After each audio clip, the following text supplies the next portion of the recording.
The quantum field is an invisible field of energy that exists beyond our senses. You can't see it, you can't smell it, you can't taste it, you can't hear it, you can't feel it. It exists beyond our experience of three-dimensional reality. Would this be in our mind's consciousness, or would this be in a different space? Okay, let's look at that. So the answer to the question is, how much of your waking day do you put your attention on matter, on the material world, and how much of your waking day are you aware of energy and frequency? For most people, they're unaware of the quantum field, and if you're unaware of it, it doesn't exist for you. Right. Just like you have a nose, but if you're unaware of it, it doesn't exist for you. The moment you become aware of it, it exists. Well, the quantum field, you can study all kinds of science, and they'll tell you there is this invisible field of frequency and energy that exists beyond the senses that tend to connect everything physical and material. In fact, everything physical and material is connected to this field, okay? So how do you get there, right? How do you get there? How do you get there? How do you get there? So we discovered that when you take all of your attention off your body and you are not paying attention to your emotions, your drives, your habits, if you could take all of your attention off of every element in your environment, your cell phone, your tablet, your computer, your car, your whatever it is, your bed, take your attention away from everything, every place that you live, where you sleep, or you work, and you're not thinking about time. You're not thinking about your schedule, where you need to be, or what happened yesterday. You can relax into the present moment. There tends to be a dramatic change in the way the brain functions when people do this properly. We call it getting beyond yourself, but in a sense, you're dissociating from your three-dimensional reality. Why? Because if you're thinking about anything in your three-dimensional reality, that's where your attention is and that's where your energy is, okay? So we kind of figured out this formula when people really become nobody, no one, no thing, nowhere, no time. They're pretty much all of a sudden outside the constraints of the Newtonian world of got to do something to get an outcome. And if you can teach people how to linger there without a name, without a face, without a profession, without a family, without a culture, without a past, without a disease, you teach them how to be in this place we call the unknown, right? And you teach them that from that place, that invisible field, is where everything material comes from.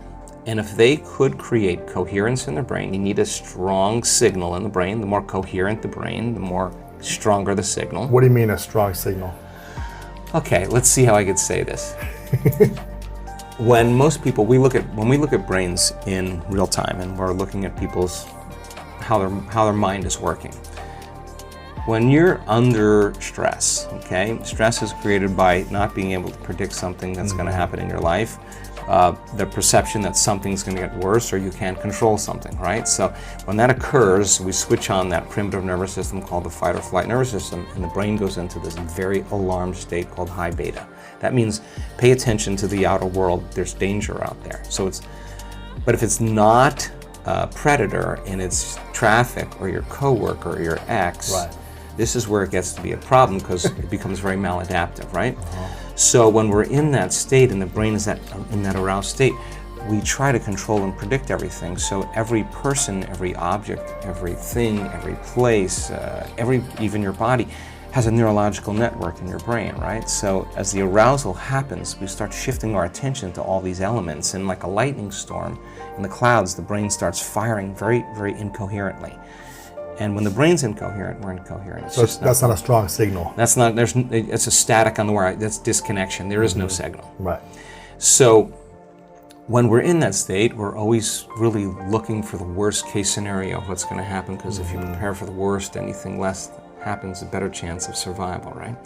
So in this kind of aroused state, as we shift our attention to each one of these elements that are known in our environment, the brain starts compartmentalizing and firing out of order, and that is what creates what's called autonomic dysregulation. That causes the brain and body to get really out of balance, right? So in that state, we're over-focused. You know, when you're stressed, you're over-focused on something. You can't stop thinking about it. Our research shows that when you do that, you actually make your brain worse, because you're analyzing your problems within some disturbing emotion, and that emotion is driving you further out of balance. You're actually knocking your brain and body out of balance by thought alone, and you're driving it into these more aroused states, right? For someone that's been living like that for decades, that's their base state. How do they even realize how to get out of that? They don't. Usually it takes crisis, right? It takes trauma. Extreme breakdown. Yeah, breakdown. A loss, a death, all of a that. Breakup, a divorce, a near bankruptcy, whatever it is, a disease, a diagnosis, whatever, something where you just can't go on business as usual. Now it's time to really start looking, right? They have to wake up then. Yeah. So let's get back to the concept of abundance here, because you need a strong signal in this field. Right. So then, if you can teach people to do the exact opposite, go from putting all of their attention on everything physical and material in the world of separation, and instead of narrowing their focus on something material, ask them to broaden their focus and put it on nothing. Now, I know that sounds kind of crazy, but when you put your attention on space and you divert your attention, the act of sensing without thinking actually starts to slow the brainwaves down. Not only slow it down, but all of a sudden cause the brain to start reintegrating, starts to synchronize, right? And so you see different compartments of the brain that were firing out of order start to resonate. They start to communicate. They're all of a sudden synchronizing, and what syncs in the brain kind of links in the brain. So when a person has their whole entire brain firing in rhythm, that's a very strong signal that you can send out into the field. So when that signal is strong in that position, what can you create from that space? Okay, but that's only one element. Okay. So then the clear intention tends to be a very important element that we have to get down. And the more coherent the brain, the more clear the signal for that intention. So with intention and attention, we could actually make thought more real than anything else. Now, what is that? You're saying, what would it be like to be wealthy? What would it be like to be abundant? What would it be like to have all my needs met? What would it be like to have more than I need? What would I do if I had everything I ever wanted? The answer always is the same. You start giving stuff away. Because if an abundant person is truly abundant, why would they hold on? They would say, I'm not in lack. There's more for everybody, okay? Turns out, though, that the signal sent out isn't enough. You have to draw the experience back to you. And so send the signal out to, it's coherent brain, financial freedom, whatever abundance, all these different things. Right. Whatever that is for you. Whatever that is for you. You're putting that out there with your signal, with the intention and the attention. Right. And then how do you draw it to you? So in the physical world, in the physical world, you got to go get it. You got to do something. This is the plane of demonstration. You got to go get it, and when you're in lack until it occurs, right?